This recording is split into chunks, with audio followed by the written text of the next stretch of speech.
Jack Rowan went into the mountains to disappear, carrying the weight of unfinished missions and unasked questions. Beside him walked Vigil, his loyal German shepherd, trained to hunt. But that morning, Vigil refused. The dog suddenly broke formation, ignored every trail, and dragged Jack toward a dark ravine hidden deep in the forest. What waited there stopped Jack cold. The twisted wreckage of a military helicopter, buried beneath vines like a secret meant to stay buried. Jack didn't know yet that his signature was tied to its fall, or that this discovery would end his solitude. Because once the truth was disturbed, someone would come looking. And this time, the hunt would be for him. If stories of courage, faith, and sacrifice matter to you, please subscribe to the channel. Jack Rowan signed his name at 02:17 a.m. The time was burned into his memory the way certain moments always were. Not because they were dramatic, but because they were quiet. The room at the forward operations base was dim, lit only by the bluish glow of a secured laptop screen. Outside, somewhere beyond concrete walls and razor wire, the desert wind carried the sound of distant engines and voices that never quite slept. Inside, Jack sat alone, shoulders squared, posture straight by instinct rather than effort. At 35, he still carried the disciplined strength of a Navy SEAL who was very much active duty. Broad shoulders, lean muscle, a body trained to obey before it questioned. His face was angular, cut clean by years of sun and strain, with a faint scar crossing his left eyebrow. Short, dark brown hair, faded tight at the sides, and a neatly kept stubble framed a mouth that rarely spoke more than necessary. The document on the screen required a final sign-off, a routine authorization, logistics, flight clearance. Jack had reviewed the briefing earlier in the night. He always did. Responsibility had been drilled into him long before rank ever touched his collar. But fatigue has a way of dulling even the sharpest edge, and that night his mind kept drifting, not to fear, not to doubt, but to the simple desire to be done. He typed his credentials. He signed. The cursor blinked once, twice, then vanished. Authorization complete. 36 hours later, an Apache helicopter fell out of the sky. There was no explosion broadcast on the news, no dramatic footage replayed in endless loops. Just a classified incident, a sealed report, a notification routed through channels designed to absorb shock quietly. Jack learned about the crash the same way he learned about most things that went wrong in the world. Through a brief update, stripped of faces, names, and consequences. He read it. He acknowledged it. Then he went back to work. And 7 years later, his dog found it. The cabin in the Appalachian Mountains sat far from anything that required authorization. Built of dark wood and old habits, it was a place Jack used between deployments, a temporary anchor to something that felt real. He was still active duty, still Navy SEAL, but the forest gave him something the military never could: silence that didn't ask questions. That morning, mist clung to the trees like breath on cold glass. Jack stepped out onto the porch wearing his only jacket, olive drab, military-issued, faded at the seams. Beneath it, a dark gray t-shirt hugged his frame. Tactical pants, reinforced at the knees, brown combat boots worn soft with time. On his wrist, an old scratched military watch that had once belonged to his father. No hat, no insignia. No reminders beyond what his posture already revealed. At his feet lay Vigil. The German shepherd was 6 years old, black and ash gray with faint brown undertones along the legs, built compact and powerful, every line of his body precise. His ears stood tall, alert even at rest. Amber eyes followed Jack with quiet intelligence. Vigil wore a single piece of gear, a black tactical harness, minimal, functional, unadorned. He did not wag his tail when Jack looked down. He did not need to. Vigil was not a pet. He was a partner. Jack sipped his coffee, staring out at the forest. For a brief moment, things felt almost peaceful. Then his phone vibrated. Emily. Jack froze. His jaw tightened slightly, a tell Vigil had learned to read long ago. Emily Rowan was his wife. 31, slight in build, with soft oval features and light brown hair usually tied low at the nape of her neck. She worked in military logistics oversight, a detail Jack never thought much about until hindsight made everything heavier. Emily was calm by nature, thoughtful, never dramatic. The kind of woman who chose her words carefully and lived with the consequences of them quietly. Jack did not answer. Vigil lifted his head, eyes shifting from Jack's face to the phone, then back again. A low breath passed through the dog's nose, not a growl, not a whine. Just awareness. "It can wait," Jack muttered, more to himself than to the dog. The phone stopped vibrating. Silence returned, but it felt thinner now. Later, inside the cabin, Jack opened his laptop. An old email sat unread at the top of his inbox, marked weeks ago, then months ago, then left untouched. It was from Emily. The subject line read, "Please read this." The body of the email loaded only partially. "If you ever see that helicopter, please don't." The sentence ended there, cut clean, like someone had reached in and pulled the rest away. Jack stared at the screen, his reflection faint in the dark glass. He closed the laptop without finishing the thought. "Let's go," he said aloud. Vigil was already on his feet. They moved into the forest, Jack walking with measured steps, Vigil slightly ahead, nose low, ears turning independently to track the world. Jack wasn't hunting for food. He was hunting for quiet. The woods usually gave it to him. Today they did not. A deer crossed their path, fresh tracks, strong scent. Vigil paused, then ignored it entirely. Instead, he stopped, body rigid, head turning toward a darker section of forest where the ground dipped sharply downward. Jack noticed immediately. "What is it?" he whispered. Vigil took a step toward the ravine, then looked back, eyes steady, expectant. Jack hesitated, then nodded. "Show me." The descent was steep, slick with moss. The air grew heavier, carrying a smell Jack hadn't encountered in years. Hot metal. His heart skipped, not from fear but recognition. Half buried beneath vines and thyme, the helicopter lay tilted against the ravine wall, its broken rotors twisted like snapped bones.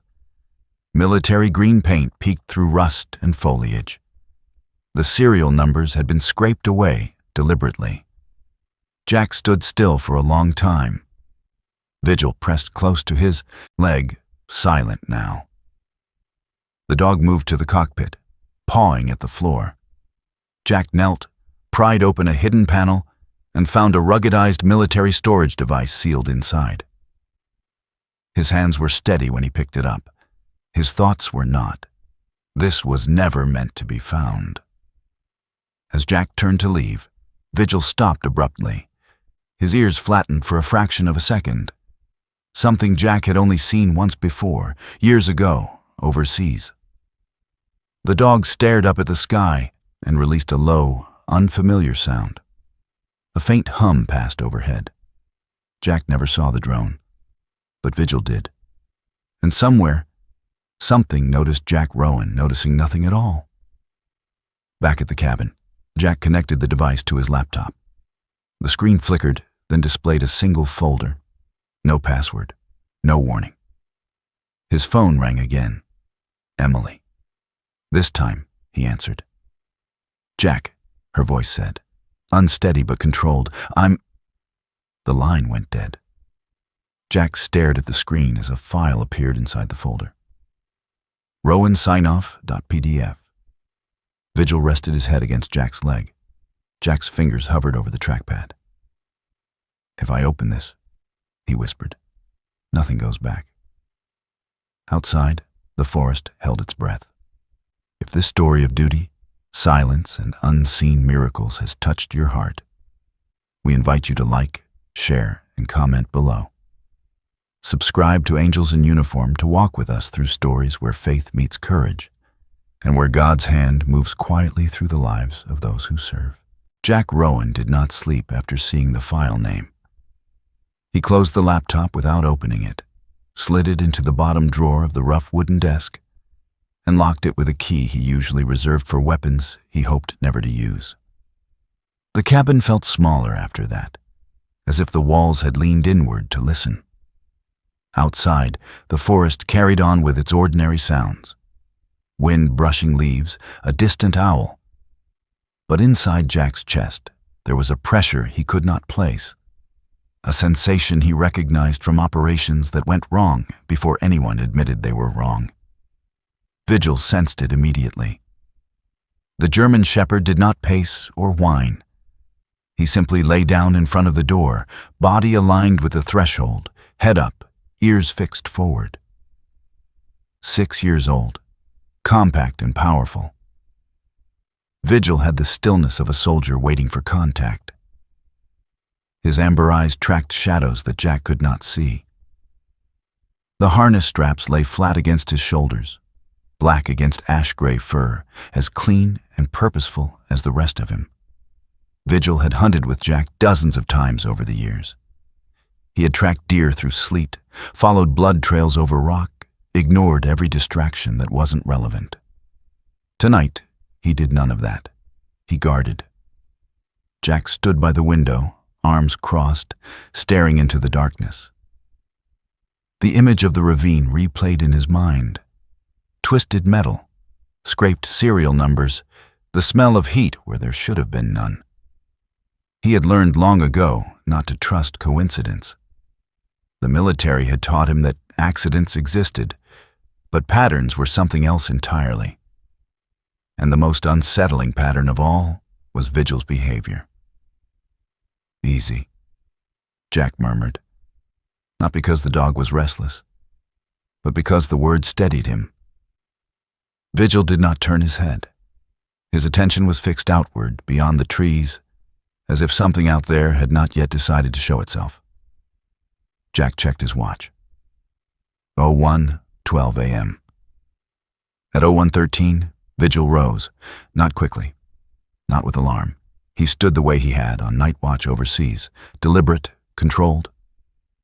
He moved to the side of the cabin, nose lifted, breathing in shallow draws. Then he stopped and turned away, ears flattening for half a second. Jack's spine tightened. "What did you hear?" Vigil didn't answer, of course. He never did. He simply sat back down, eyes never leaving the tree line. Jack didn't sleep at all. At first light, he packed a small day kit and clipped the leash to Vigil's harness. Not because Vigil needed it, but because Jack needed the ritual. They headed back toward the ravine, retracing the path from the day before. The forest looked the same, but it felt different. Jack noticed small things now.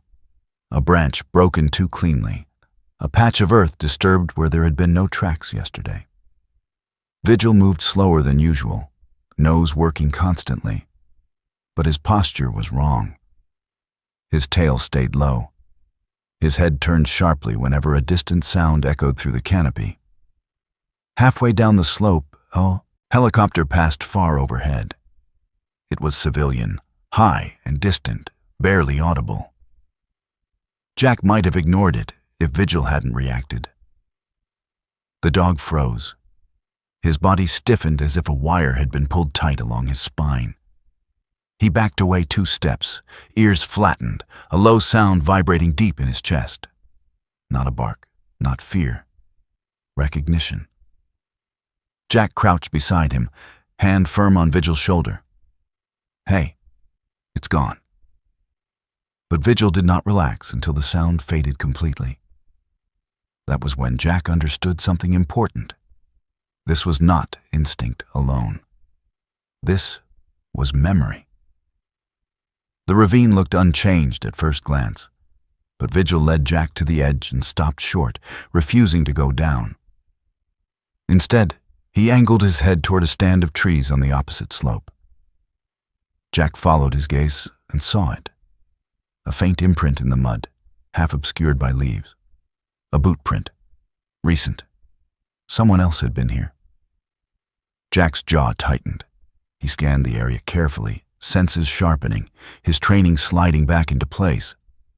He found more signs the longer he looked. A snapped vine that hadn't been there before, a drag mark where something heavy had been moved. The helicopter wreck itself bore new scratches along the exposed metal, as if someone had tried, and failed, to remove something. They came back, Jack said quietly. Vigil let out a short, sharp breath through his nose. Back at the cabin that afternoon, Jack sat on the porch steps and stared at nothing. Vigil lay beside him, close enough that their shoulders touched. Jack reached down and rested his hand on the dog's neck, fingers pressing lightly into the thick fur. It grounded him, always had. That was when the memory surfaced, uninvited, unwelcome. Afghanistan, 4 years earlier. A night operation near a remote airstrip. Vigil had been younger then, faster, still filling out his frame. Jack remembered the way the dog had refused to move forward at the edge of the tarmac, muscles locked, eyes fixed on a darkened hangar.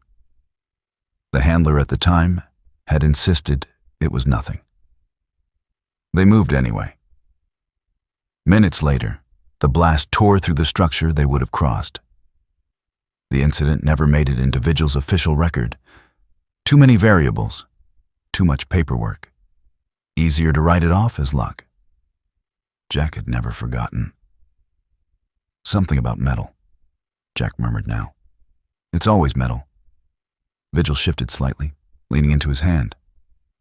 The phone rang again just before dusk. Emily. Jack answered this time. Her voice was calm, but thinner than he remembered. You didn't call back. I was out, Jack said. It was true. It just wasn't all of it. There was a pause. Jack imagined her standing in the kitchen of their small on-base housing, one hand resting on the counter, the other unconsciously protective at her side. Emily was not tall, barely 5'7", her frame slight but resilient, her light eyes always sharper than people expected. She had learned to speak softly because loudness had never made anyone listen faster. I had a strange feeling last night, she said, like something had shifted. Jack looked at Vigil, who was now watching the sky again. Yeah, he said. Me too. She hesitated. Jack, if you find something out there... The line crackled. The words didn't finish. Emily sighed. Just be careful. After the call ended, Vigil moved again. He went to the center of the clearing, sat, and looked straight up. Jack followed his gaze. At first, there was nothing. Then he saw it. A faint movement against the darkening sky. Too smooth, too controlled. No sound. A tiny red blink, then gone. Jack's pulse quickened. That's not a bird, he said. Vigil growled, low and steady. The night closed in around them, heavy with unasked questions. If you believe that God sometimes speaks through silence, through loyal hearts and unseen signs, please like, share, and comment below. Subscribe to Angels in Uniform to continue walking with us through stories where faith, courage, and quiet miracles meet. Emily Rowan learned long ago how to live with absence. It came with loving a man who wore duty the way other people wore skin, inseparable, unquestioned, and often invisible until it was gone. She had learned it in the pauses between phone calls, in the careful scheduling of hope, in the quiet rituals of waiting without asking too much. Loving Jack meant understanding that silence was never empty. It was full of things he could not say. That morning, Emily stood alone in the small kitchen of their on-base housing, the pale winter light filtering through the blinds and resting on the countertop like a hesitant guest. She was 31, slight in build, with light brown hair pulled into a low tie that never quite stayed neat. Her face was soft, oval, almost gentle at first glance, but her eyes, light gray-blue, were always awake. They were the eyes of someone who watched systems closely, who noticed patterns others missed. Years working in military logistics oversight had sharpened that part of her. Years loving Jack had sharpened the rest. She rested her hand on the edge of the sink and breathed slowly, deliberately. The nausea had passed for the moment, leaving behind a deeper weight. She had not told Jack yet, not because she didn't want to, but because she didn't know how.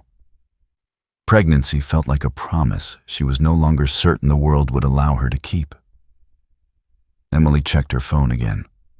No new messages. Jack had always been like this after deployments or long operations. Quiet, withdrawn, as if part of him needed time to come back. She had learned not to chase. Chasing only made him retreat further. Instead, she waited. And when waiting became too heavy, she wrote. Her laptop sat open on the dining table, the same email draft still unsent beneath the one she had already tried to send weeks earlier. That first email had been written late at night, fingers trembling just enough to leave small typos she had corrected carefully. It had taken her an hour to choose the words, and only seconds for them to disappear into the void.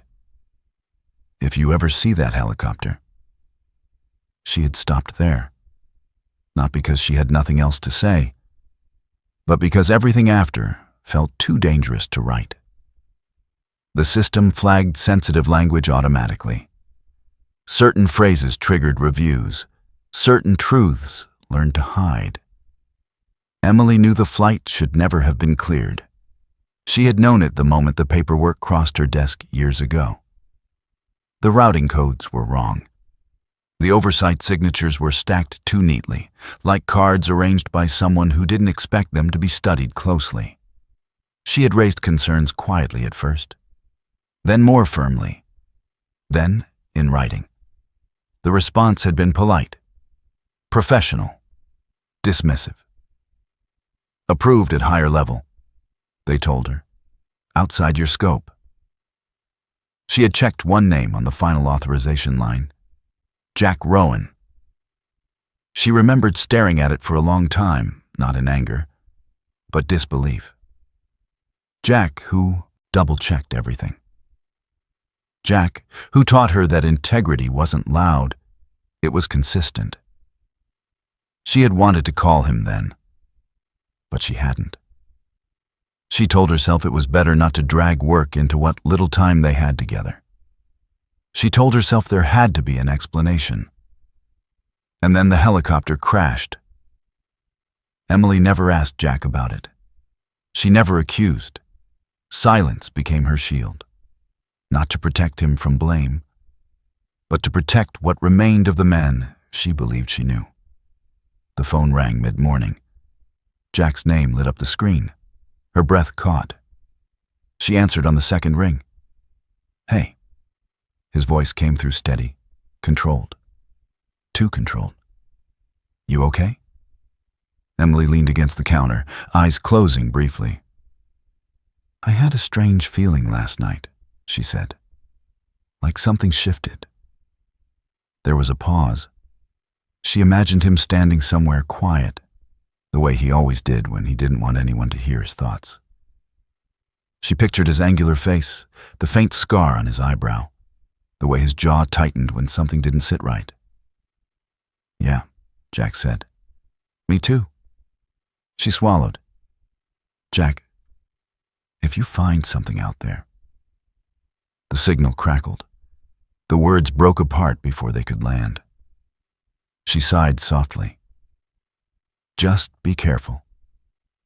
When the call ended, Emily stayed where she was for a long time, phone still pressed to her ear, listening to nothing. Later that afternoon, she drove to the medical center for a routine appointment she had almost canceled twice. The doctor was kind, middle-aged, with silver at her temples and a voice practiced in calm.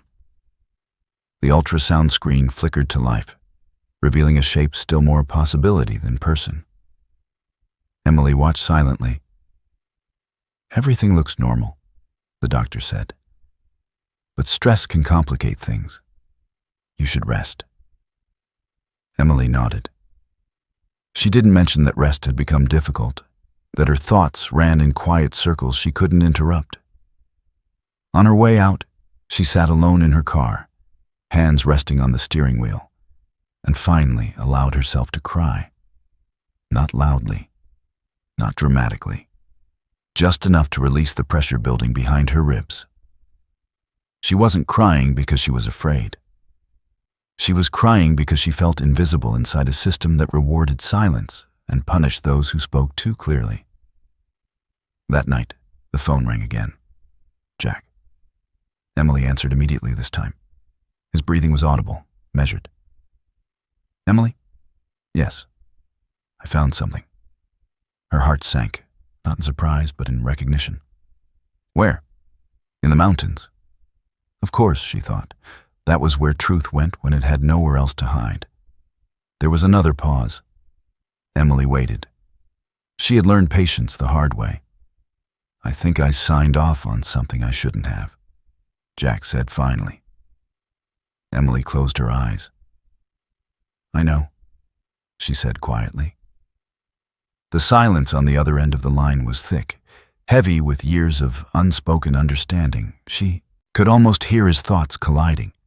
Duty, guilt, disbelief. "Why didn't you tell me?" he asked. Emily opened her eyes and stared at the dark reflection in the windshield. "Because I wasn't sure who you'd be if I did." At that exact moment, miles away, Vigil stood in the clearing beside the cabin, head lifted, ears rigid. The dog turned slowly in a full circle, then sat, staring toward the horizon where the stars had begun to appear. He let out a single low sound, not a growl, not a bark, but something between the two. Jack felt it before he understood it, a warning without fear, a presence without shape. Sometimes faith arrived like that, not as comfort, but as attention. Emily's voice trembled slightly when she spoke again. "I didn't want to see you choose silence over truth, and I didn't want to see myself become someone who asked you to choose." Jack said nothing. "I'm not angry," Emily continued. "I don't know if that makes this better or worse." He swallowed. "Emily, I don't recognize myself right now." Her hand drifted unconsciously to her abdomen. She hesitated, then let it rest there. "Neither do I," she said. The line went quiet. Jack waited. Emily breathed. "There's something else?" she said at last. "I don't know if I'm ready to tell you yet." "That's okay," Jack replied, his voice softer now. "I'll wait." Emily closed her eyes again, letting the word wait settle between them. It was something they both understood too well. When the call ended, she sat in the dark for a long time, feeling the weight of two futures pressing against each other. One built on truth, no matter the cost. One built on silence, no matter the damage. She knew which one she believed in. But belief, she had learned, was only the beginning. If you believe that God works through quiet courage, through the strength to speak and the grace to wait, please like, share, and comment below. Subscribe to Angels in Uniform to continue these stories of faith, love, and the small miracles that change everything. Jack Rowan waited until after midnight to open the file. The forest outside the cabin had settled into a deeper quiet, the kind that felt deliberate, as if the world itself had agreed to hold its breath. The lamp on the desk cast a narrow circle of light over the rough wood, leaving the corners of the room in shadow. Vigil lay a few feet away, not asleep. His 6-year-old frame tense despite the stillness, ears turning slowly as if tracking sounds that never fully arrived. Jack unlocked the drawer and pulled out the rugged storage device. It felt heavier now than it had earlier, as though knowledge carried mass. He plugged it into the laptop and stared at the screen for a long moment before touching the trackpad. His reflection stared back at him. Angular face, tired eyes, the faint scar on his left eyebrow catching the light. This was the face of a man who had followed orders his entire adult life and had believed, without question, that the system rewarded that obedience with clarity. The file opened without resistance. No encryption prompt, no warning banners. That alone was wrong. Rows of documents populated the screen: contracts, manifests, routing diagrams, internal memos. Jack's eyes moved quickly, trained to absorb information under pressure. The deeper he went, the colder his chest felt. These were not isolated errors. They were patterns. The first contract was buried under a generic title, something dull enough to discourage curiosity. It described a logistics partnership between military suppliers and a private security entity, its language careful, almost elegant. Jack noticed how often responsibility shifted from one clause to another, how accountability dissolved into ambiguity. He recognized the tactic. It was the kind of document designed to survive scrutiny, because no single line carried the weight of truth. The next folder held weapons inventory lists, or rather, lists of weapons that no longer officially existed. Serial numbers marked as transferred, decommissioned, or lost in transit. Jack knew the models. He had trained with them. He had trusted men who carried them. Seeing them categorized as unrecoverable felt like a lie spoken too calmly. "Damn it," he whispered. Vigil's head snapped up. The dog rose to his feet and paced once around the desk, nails clicking softly against the floorboards. His tail stayed low, rigid. When Jack scrolled further, Vigil let out a short, sharp breath and backed away, eyes fixed on the screen.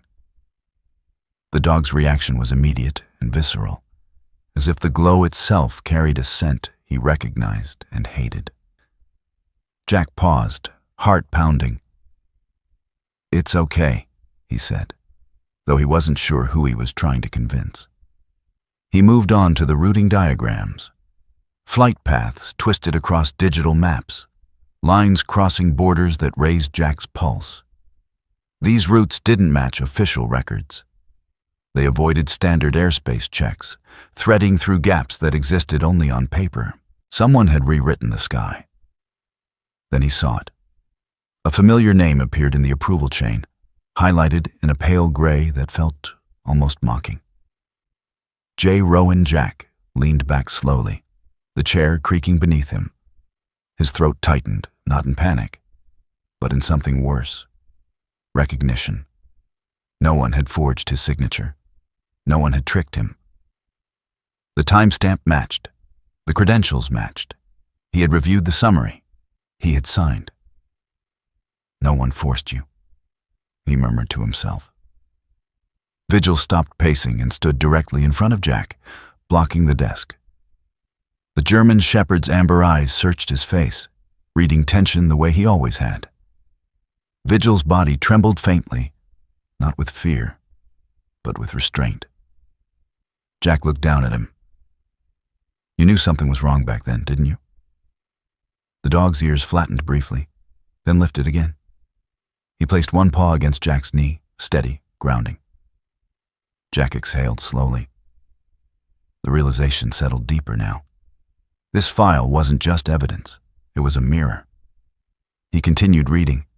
The memos referenced adjusted deliveries, temporary losses, strategic redirection.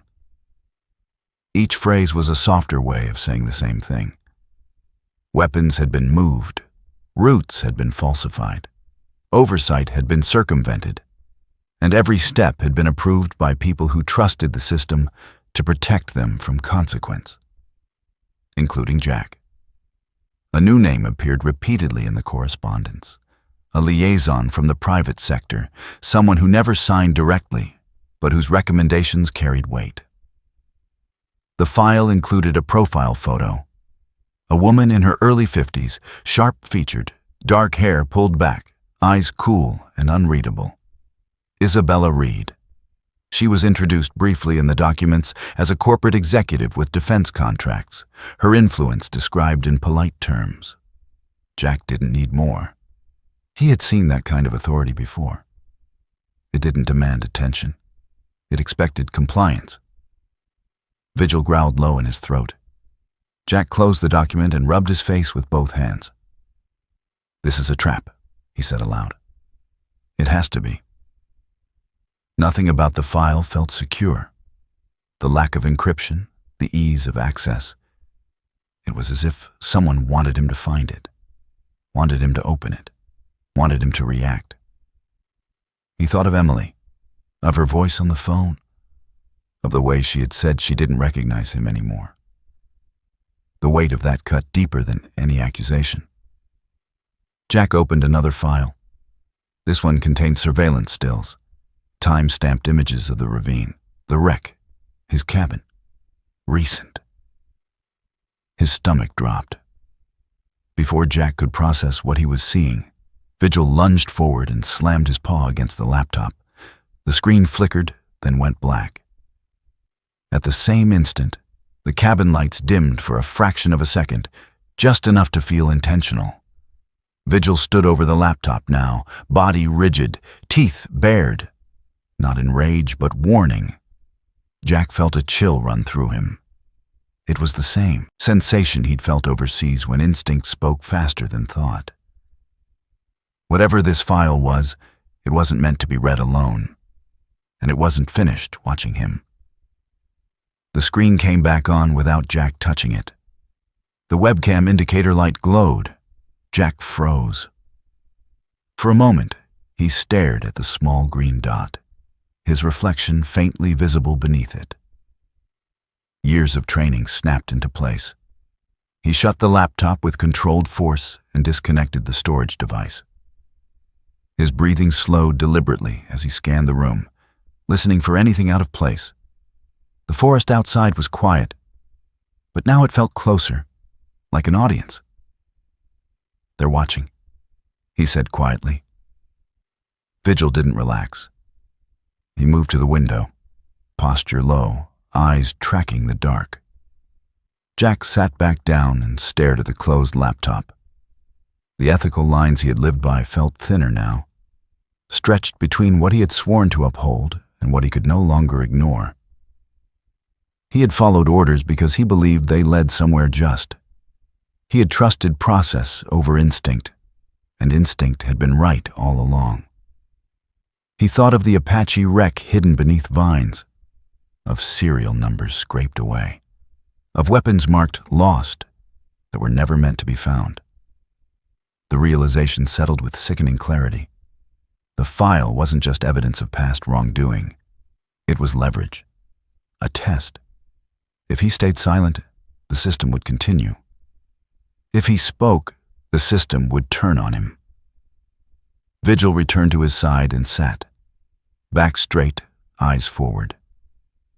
The dog looked less like a companion now, and more like a sentry guarding a line Jack hadn't crossed yet.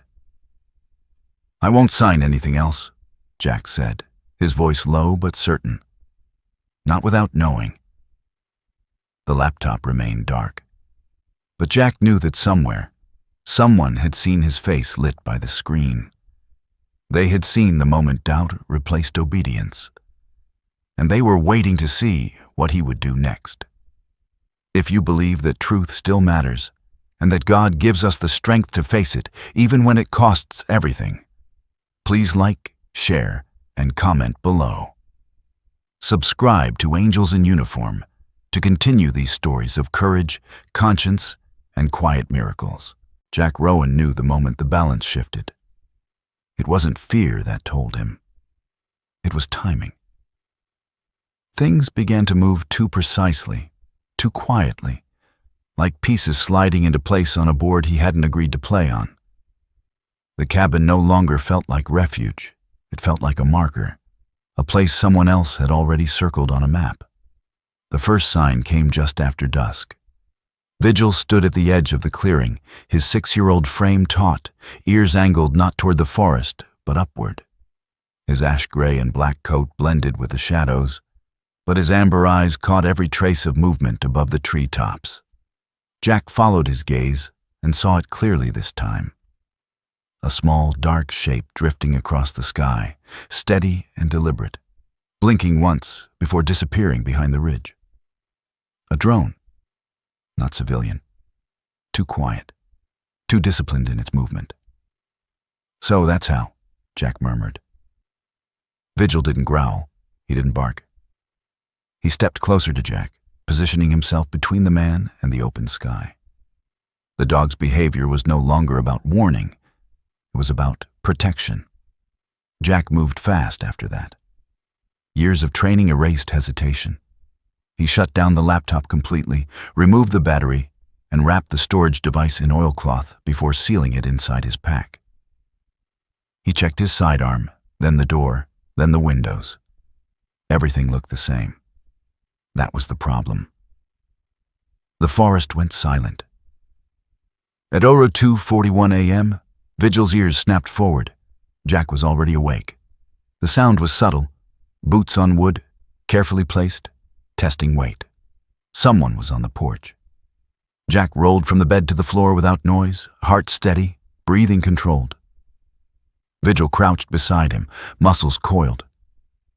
The German shepherd's lips lifted slightly, revealing teeth, not in rage but readiness. The door handle turned, slow, patient. Jack moved first. He kicked the chair into the door, sending it crashing outward as he lunged low. A shadow stumbled back, startled despite preparation. There were at least 2 of them, men dressed in dark tactical clothing, faces obscured, movements efficient and practiced. Not amateurs. Not law enforcement either. One reached for a weapon. Vigil launched. The dog moved like a living projectile, slamming into the man's side and driving him backward off the porch. The second intruder swore and raised his rifle. But Vigil was already gone, circling, forcing the man to turn. Jack closed the distance, striking hard, disarming him with a sharp twist that sent the weapon skidding across the dirt. A third figure appeared at the tree line. Jack didn't wait to count. He grabbed his pack and ran. "Vigil!" The dog broke away instantly, sprinting to Jack's side before veering off again, barking sharply, drawing attention, pulling pursuit away. Jack heard shots crack through the night, bark splintering, dirt spraying near his boots. He dove behind a fallen log, breath burning now, adrenaline roaring in his ears. "Vigil!" he shouted. Again. The German shepherd reappeared, fast and low. But then he yelped. The sound hit Jack harder than the gunfire. Vigil stumbled, collapsing hard into the underbrush. Jack fired back blindly, forcing the intruders to scatter, then crawled to the dog's side. Blood darkened the fur along Vigil's flank, soaking into the earth. "No, no, no," Jack whispered, hands shaking now despite his will. Vigil tried to stand, failed. His breathing came in sharp, shallow pulls, eyes still locked on Jack as if apologizing. Jack pressed his jacket against the wound, applying pressure. "Stay with me," he said, voice breaking. "You hear me? Stay." The forest echoed with distant movement, but Jack no longer cared about being quiet. He scooped Vigil up despite the weight, muscles screaming, and ran. They didn't stop until dawn. By the time Jack reached the old ranger road miles away, Vigil was barely conscious. Jack laid him gently on the ground, hands slick with blood, mind racing through options that all felt too slow. He had no vehicle, no signal, no backup. Just a dying dog and a truth too dangerous to bury again. Jack bowed his head for the first time in years. "I don't know how to do this," he whispered into the cold morning air. "But I can't run anymore." As if in answer, Vigil's eyes fluttered open. The dog's gaze locked onto Jack's face, steady despite the pain. His breathing slowed, not because the wound had healed, but because something deeper had settled. Jack felt it then, unmistakably. The same quiet certainty he had felt on missions where logic failed and faith carried the rest. Vigil's tail moved once, faintly, against the dirt. Not surrender. Trust. Jack fashioned a crude bandage and waited. The sun rose slowly, lighting the mountains in pale gold. When Vigil's breathing stabilized, Jack knew he had a narrow window. He couldn't go back to the cabin. He couldn't disappear either. Someone already knew where he was. He pulled out his phone, signal flickering weakly, and sent a single encrypted message to the one person who would listen, without asking him to soften the truth. Ben Carter. Ben was 43, thin to the point of looking worn, with sharp eyes that never missed inconsistencies. A former mainstream reporter turned independent investigator, he had learned the cost of asking the wrong questions too loudly. His voice always sounded tired, but his mind never slowed. "I have proof," Jack typed, "and they're coming." The reply came minutes later. "Then stop hiding." Jack looked down at Vigil, who was conscious now but unable to stand, eyes tracking Jack's movements. "We're done running," Jack said quietly. He knew what that meant. Turning over the file, naming names, letting the system do what it would to him. It meant losing rank, career, safety, maybe worse. But it also meant honoring the one thing he had ignored too long, truth. Sirens wailed faintly in the distance, not close enough to help, not far enough to ignore. Jack lifted Vigil carefully and started walking again, toward the road, toward whatever waited next. Behind them, smoke rose faintly from the direction of the cabin. The life he had built there was already gone. If you believe that God sometimes asks us to stand when it's easier to hide, and that miracles begin with courage, please like, share, and comment below. Subscribe to Angels in Uniform to continue these stories where faith meets sacrifice. Jack Rowan stopped running when Vigil collapsed the second time. The forest had thinned into a cold stretch of rock and pine, the kind of place where sound traveled too far and mistakes lingered. Dawn light filtered weakly through the branches, painting Vigil's ash-gray and black coat in pale silver as he lay on his side, chest rising unevenly. Blood had dried along his flank, dark and sticky, and every breath seemed to cost him something. Jack knelt beside him, hands shaking despite years of training that had taught him how to stay steady when lives were on the line. Vigil was 6 years old, strong and disciplined, his body built for endurance and precision. He was not supposed to look fragile. Yet now his amber eyes were dulled with pain, still alert, still watching Jack as if guarding him even while broken. "I've got you," Jack said, voice low, rough. "I won't let you go." He stripped his shirt despite the cold, tearing it into strips with his teeth and fingers, working fast but careful. He cleaned the wound with water from his canteen, apologizing under his breath when Vigil flinched. The dog did not whine again. He simply pressed his head weakly against Jack's knee, trusting him without question. That trust hurt more than the injury itself. Jack wrapped the bandage tight, checking circulation, counting breaths. This wasn't a battlefield evacuation with medevac minutes away. This was a man and his dog, alone, with enemies close enough to smell the smoke from the cabin Jack no longer had. As Vigil drifted into an exhausted half-sleep, Jack leaned back against a boulder and finally allowed himself to breathe. The adrenaline faded, replaced by something heavier. Guilt. He looked at his hands. These hands had pulled triggers, signed documents, followed orders without always questioning the cost. Loyalty had been his compass since he was barely old enough to shave. Loyalty to the team, to the chain of command, to silence. His phone buzzed once. A message from Emily. No words. Just a missed call notification from hours ago. Jack closed his eyes. Emily Rowan was 31. Slim, with soft features that hid a quiet resilience. Her light brown hair was usually tied low at the nape of her neck. Practical, understated, like everything else about her. She worked in military logistics verification, a job that required precision and moral endurance, more than strength. She had always believed that systems could be corrected from the inside if someone cared enough to speak. Jack had cared. He just hadn't spoken. He remembered the first signature. 7 years earlier, a different deployment, a different desk. The document had been flagged as urgent, routed through channels that discouraged questions. Jack had skimmed it, trusting the process, trusting the people above him.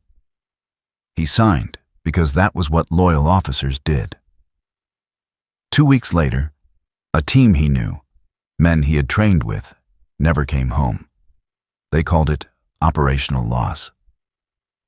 Jack had called it coincidence. He opened his eyes and looked at Vigil. "You know," Jack said quietly, as if confessing to a priest instead of a wounded dog, "I thought staying silent was protecting people. I told myself that." Vigil's ears twitched. His eyes opened briefly, focused, listening. Jack swallowed. "I was wrong." The forest shifted around them, wind moving through needles like whispered judgment. Jack reached into his pack and pulled out the device again, the military-grade storage drive that had shattered his life. He didn't open it. He didn't need to. He already knew what it meant. Silence had a cost.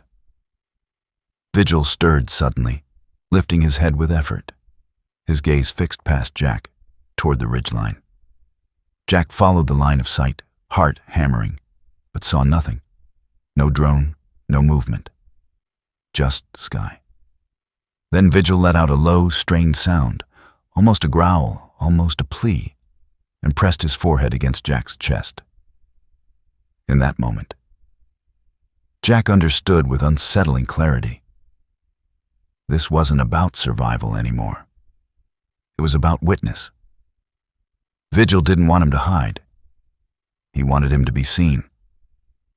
Jack stayed with Vigil through the day, rationing water, sharing heat as the temperature dropped again. The dog lived, barely, but each attempt to stand failed. His strength was there, but distant, like something he had to reach for slowly. As night fell, Jack made a decision. He pulled out the phone again, signal weak but present, and opened an encrypted connection Ben Carter had sent him earlier. Ben's voice came through moments later, grainy but calm. "You're alive," Ben said. "That's already a miracle." "Not all of us," Jack replied, glancing at Vigil. "And not if I keep choosing the easy way." Ben didn't interrupt. Jack took a breath. "I'm sending everything, not anonymous, not protected. My name stays on it." There was a pause on the line. Ben exhaled slowly. "You know what that means." "Yes," Jack said. "No more signatures. No more silence." He transmitted the files, contracts, routes, approvals, every piece of evidence he had uncovered, including the one with his own name embedded in the chain. He sent copies to independent journalists, oversight committees, and internal military channels that still had legal obligation to respond. When the upload finished, Jack sat still, phone warm in his hand. It felt like stepping off a cliff. Vigil shifted, breathing shallow but steady. Jack rested his palm against the dog's chest, feeling the slow rhythm of life beneath his hand. "You're still here," Jack whispered. "That's enough for now." The forest did not answer. It didn't need to. Somewhere far away, systems would begin to move. People would deny, others would panic, names would surface, careers would end. Jack would be summoned, questioned, judged. But here, in the cold dirt with a wounded dog and an open sky, Jack felt something unfamiliar settle into his bones. Peace didn't come from obedience. It came from truth. If you believe loyalty means choosing what is right even when it costs everything, and that God works through courage and truth, please like, share, comment, and subscribe to Angels in Uniform. Sometimes miracles begin when we stop staying silent. Jack Rowan learned what silence costs on a gray morning that smelled of rain and disinfectant. The base infirmary was quiet in the way official places often were. Efficient, controlled, stripped of anything human that might linger too long. Jack sat on a hard plastic chair outside the veterinary wing, elbows resting on his knees, hands clasped together as if prayer might still be a skill he remembered how to use. His olive-drab jacket hung loose on his frame, the once proud Navy SEAL insignia now feeling heavier than armor. The faint scar at his left eyebrow caught the overhead light, a reminder that some marks never fade, no matter how long you carry them. Vigil lay beyond the glass door. The 6-year-old German shepherd was motionless except for the steady rise and fall of his chest.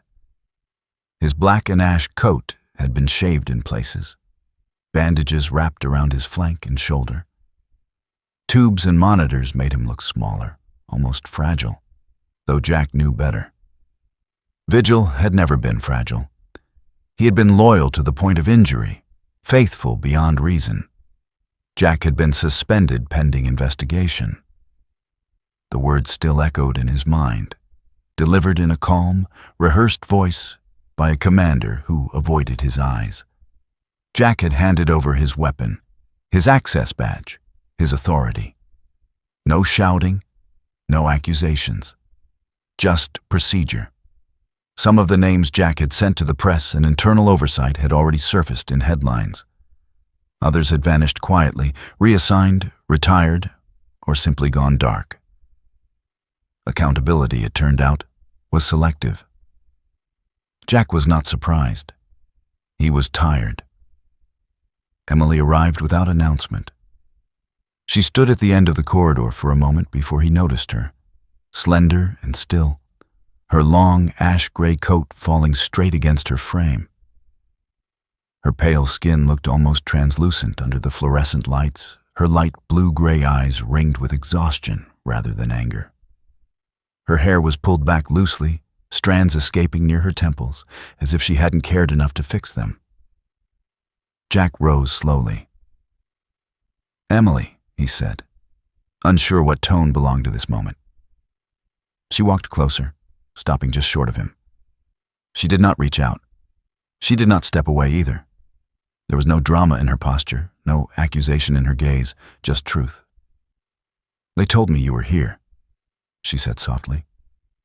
Her voice was calm, but there was something careful underneath it, like glass wrapped in cloth. "About Vigil?" "He's alive," Jack replied. "Barely. But he fought harder than anyone I know." Emily nodded, eyes shifting to the glass door. For a long moment, neither of them spoke. The space between them was filled with 7 years of absence, missed calls, unread emails, and decisions made in isolation. She placed a hand on her stomach. The gesture was simple. It shattered him. Jack's breath caught. He looked at her hand, then up at her face, searching for permission to ask what he already understood. Emily met his gaze steadily. "I'm not here to ask for forgiveness," she said before he could speak. and I'm not here to blame you. Emily, Jack began, but she raised a hand gently, stopping him. If I had wanted to be angry, she continued, I would have stayed away. I came because this... She glanced again toward Vigil. This is where the truth ended up. Between us. Between what we chose. Jack felt something inside him loosen, not relief, but release. They sat together on the bench outside the room, close enough that their shoulders nearly touched. Vigil lay between them on the other side of the glass, a quiet bridge made of breath and scars. I read everything, Emily said. The files, your name, the signature. I know, Jack said. I should have stopped it. I should have spoken when it mattered. Emily shook her head slowly. You did speak, eventually. That's not nothing. Jack looked down at his hands again. It doesn't bring anyone back. No, she agreed. But it tells our child who you are. The word landed gently and permanently.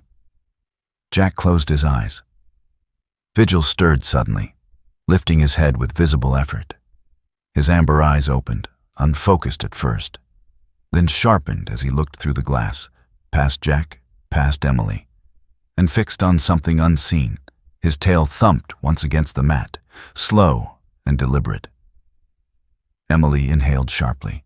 Jack leaned forward, hand pressed to the glass. In that quiet moment, neither of them doubted it. Vigil wasn't reacting to pain or sound. He was responding to presence, to something whole that had finally aligned.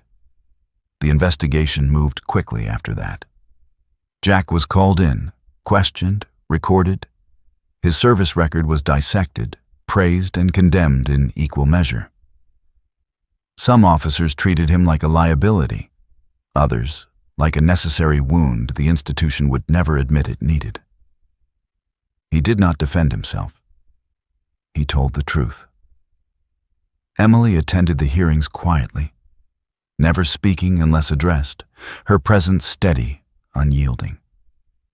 She did not argue for Jack's innocence or his guilt. She simply existed as proof that choices ripple outward, touching lives that paperwork never sees. Vigil recovered slowly. He would walk again, the veterinarian said, though the limp might never fully disappear. Jack accepted that. Scars were honest things.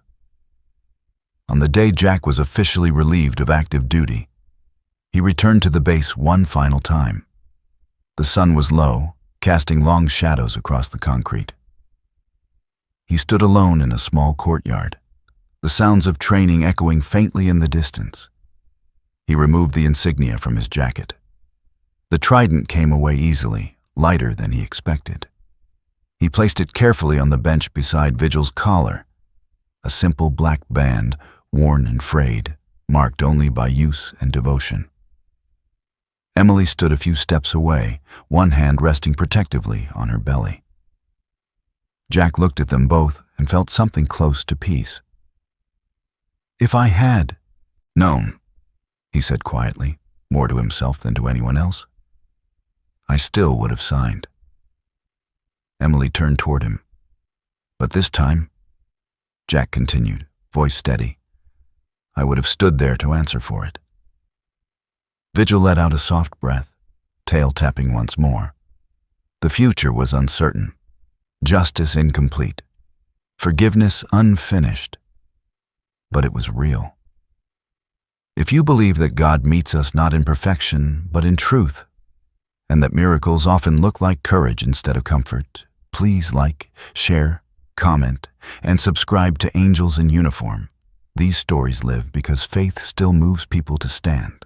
Sometimes the miracle is not the rescue. Sometimes it is the courage to tell the truth when silence feels safer. God does not always step in to erase our mistakes, but He often stays close enough to help us carry their weight. In ordinary lives, in quiet choices, in moments where no one is watching, faith shows itself not as perfection, but as responsibility, honesty, and love. If this story moved you, let it be a reminder that even in broken paths, purpose can still be found. Share this story with someone who needs hope. Leave a comment about what loyalty or faith means to you. Subscribe to this channel so we can continue telling stories where courage, conscience, and grace walk side by side. May God watch over you, protect those you love, and give you strength in the moments that matter most.